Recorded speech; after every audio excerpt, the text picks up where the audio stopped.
I'm headed home from work, and I actually had like a really interesting concept that I wanted to go over today, which was going to be the idea of kind of watching our reaction, right? Watching our reaction, watching our tongue, and ensuring that we are in a position that we are very careful and very strategic with how we communicate and how we act and the things that we do.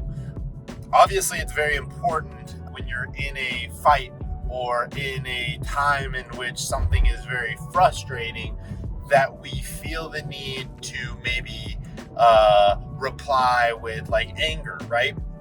So this is something that I've kind of worked on, or we say things that we regret in arguments because we're very impulsive and we don't really think before we speak or before we react to something. And obviously your tongue is one of your sharpest tools. This is really into the classification of emotional intelligence and making sure that the people around you respect you and know that you're coming with understanding when you're in an argument and feel like you're very logical and very reasonable to speak with. So I'm going to give you guys a few tips and some things that I've used to become a lot more thoughtful and emotionally intelligent and careful and considerate when having either arguments or even with certain reactions. So number one is whenever you're in a heated situation or a situation of some sort of like elevated emotional state, right? Maybe it's super sad, maybe it's super annoying, maybe you're angry, maybe you're frustrated, whatever it might be. And I want to talk about some ways that we can go about dealing with those situations. So thing number one is the first word out of your mouth in any of these situations should always be a breath, right? Meaning somebody's saying something that's triggering you, making you frustrated, making you sad, making you whatever. The first thing that we should always do is be able to simply just take a breath, which allows you to, number one, physically de-stress yourself a little bit, right? You're physically going to lower that heart rate, kind of reduce the stress that's inside of you, right? So the first word out of your mouth in any situation where there's some frustrating things going on should just simply be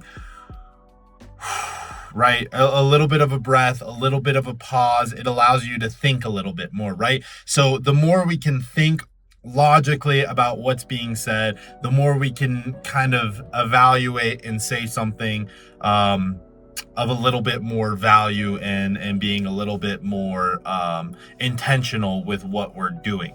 Number two is it's very important for you to understand what are your triggers? What are things that are frustrating to you that when somebody says blank or somebody acts a certain way or somebody responds with doing something that bothers you, how does that make you feel, right? So for me, one thing that really used to make me frustrated is when somebody like turns their back and walks away from me, right? Which in a lot of situations, when people need a break or some space, they're going to step away from you, right? They're going to need to take some time. But it's super frustrating when you listen to somebody and then you start talking and then they walk away, right? Like it's like, oh, I just listened to you and now you're not going to listen back to me. Like that's super annoying. That's super frustrating.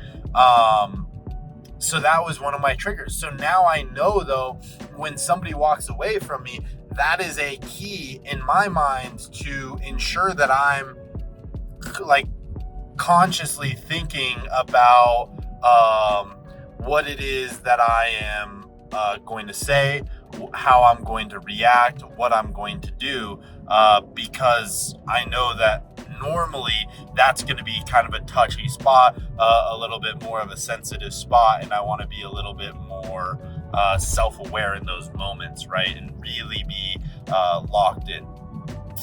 Another thing you can do is to try and take when you're in a frustrating situation, or somebody's making you angry, or things are not going well, to be able to come from a place of understanding, right? Come from a place of, okay, well, where is this person coming from, right? And using empathy. So empathy is a learned skill. I watched a video recently where it kind of showed somebody was like in a hole while there was somebody outside the hole, and basically just understanding how that person might be feeling if you were in that position, right? Like, how would that feel? That's obviously scary and frustrating, and you're not sure what to do, and coming at it with like an emotional, like, I'm sorry you're in there. You're not necessarily trying to fix anything. You're just trying to understand and put yourself in that person's shoes of how it would feel to be in that sort of spot, or that sort of position.